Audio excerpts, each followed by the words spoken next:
നമസ്കാരം. Indian premier ലീഗിന്റെ 2025 സീസണിന് മുന്നോടിയായുള്ള മെഗാ താരലേലം രണ്ടാം ദിവസത്തിലേക്ക് കടക്കുകയാണ്. ഇത്തവണ വാശിയേറിയ പോരാട്ടം കണ്ടപ്പോൾ IPL ചരിത്രത്തിലെ വമ്പൻ റെക്കോർഡുകളാണ് തകർക്കപ്പെട്ടത്.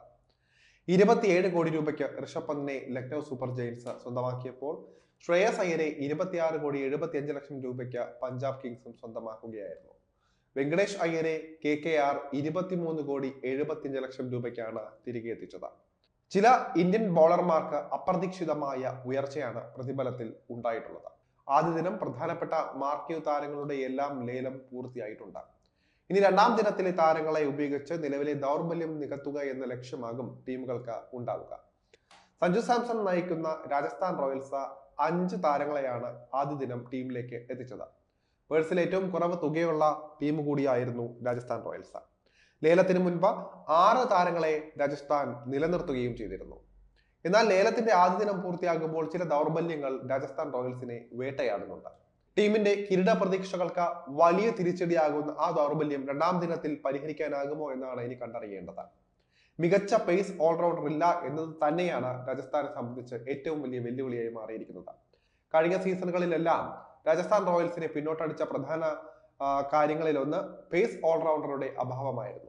അതിവേഗത്തിൽ റൺസ് ഉയർത്താനും പന്ത് കൊണ്ട് നിർണായക വിക്കറ്റുകൾ വീഴ്ത്താനും കഴിവുള്ള പേസ് ഓൾറൗണ്ടറെയാണ് രാജസ്ഥാന് അത്യാവശ്യമായി വേണ്ടത്.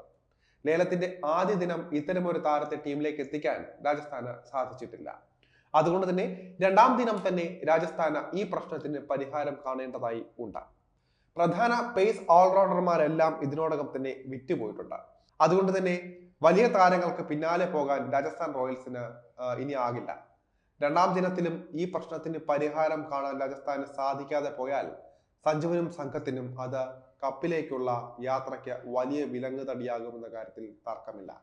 വെസ്റ്റ് ഇൻഡീസ് പേസ് ഓൾറൗണ്ടറായ കെയിൽ മയേഴ്സിനെ രാജസ്ഥാൻ നോട്ടമിടാൻ സാധ്യതയുണ്ട്. ഷാർദുൽ ഠാക്കൂറിനെ വാങ്ങാൻ രാജസ്ഥാൻ തയ്യാറായേക്കില്ല. സാം കറനെ ചെറിയ തുകയ്ക്ക് കിട്ടുകയുമില്ല. അതുകൊണ്ട് തന്നെ 1.5 കോടി രൂപ അടിസ്ഥാന വിലയുള്ള കെയിൽ മയേഴ്സിനെ ടീമിലേക്ക് എത്തിക്കാൻ തന്നെയായിരിക്കും രാജസ്ഥാൻ പ്രധാനമായും ശ്രമിക്കുക. മുൻ ലക്നൗ സൂപ്പർ ജയൻസ് താരത്തെ 5 കോടിക്കുള്ളിൽ വാങ്ങാൻ രാജസ്ഥാന് സാധിക്കുമോ എന്നതാണ് ഇനി അറിയേണ്ടത്. കെയിൽ ജാമിസൺ, ജെറാൾഡ് കോയിറ്റ്സെ, സിക്കന്ദർ റാസ എന്നിവരെയും രാജസ്ഥാൻ നോട്ടമിടാൻ സാധ്യതയുണ്ട്. മികച്ച പേസ് ഓൾറൗണ്ടർ ഇല്ലാതെ രാജസ്ഥാന് മുന്നോട്ട് പോകാൻ സാധിക്കില്ല എന്ന് തന്നെ പറയേണ്ടിയിരിക്കുന്നു. പേഴ്സിൽ പണം കുറവായ രാജസ്ഥാന് പേസ് നിരയിലേക്ക് കൂടുതൽ താരങ്ങളെ എത്തിക്കേണ്ടതായി ഉണ്ട്. അതുകൊണ്ട് തന്നെ രണ്ടാം ദിനത്തിലെ നീക്കങ്ങൾ വളരെ സൂക്ഷ്മതയോടെ വേണം നടത്താൻ. ദ്രാവിഡിന്റെയും അതുപോലെ തന്നെ രാജസ്ഥാൻ ടീം മാനേജ്മെന്റിന്റെയും ഒപ്പം തന്നെ സഞ്ജുവിന്റെയും പദ്ധതികൾ എന്താകുമെന്ന് കണ്ടു തന്നെ അറിയണം. ട്രെന്റ് ബോൾട്ടിനെ തിരികെ കൊണ്ടുവരാനുള്ള രാജസ്ഥാന്റെ ശ്രമം പാളിയതോടെ പകരം ടീമിലേക്ക് എത്തിച്ച താരമാണ് ജോഫ്ര ആർച്ചർ. ഇംഗ്ലണ്ട് സൂപ്പർ പേസറെ ഒപ്പം കൂട്ടിയത് രാജസ്ഥാനെ സംബന്ധിച്ച് വലിയ കരുത്താകുന്ന ഒരു കാര്യം തന്നെയാണ്. 12.5 കോടി രൂപ ആർച്ചറിനായി മുടക്കിയത് തൽക്കാലത്തേക്ക് ഒരു മികച്ച നീക്കമായിട്ട് തന്നെ നമുക്ക് പറയേണ്ടിയിരിക്കുന്നു.